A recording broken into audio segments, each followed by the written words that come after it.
Naresh Kumar advocate.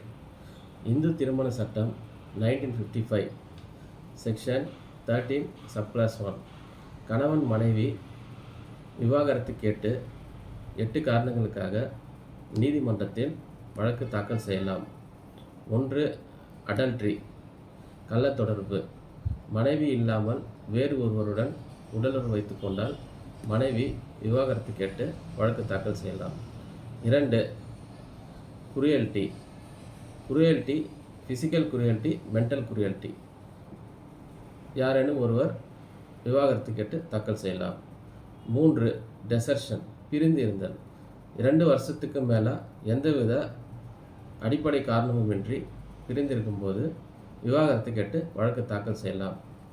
4.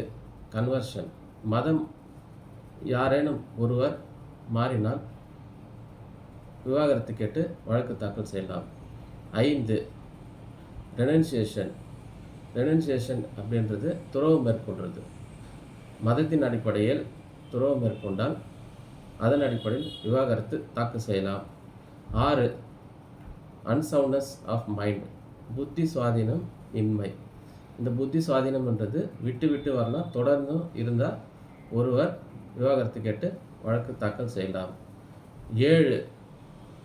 Venereal டிசீஸ்ன்றது தொடர்ந்து பரவக்கூடிய communicable டிசீஸாக இருக்கணும், தொற்றுக்கொள்கிற ஒரு நோயாக இருக்கணும்.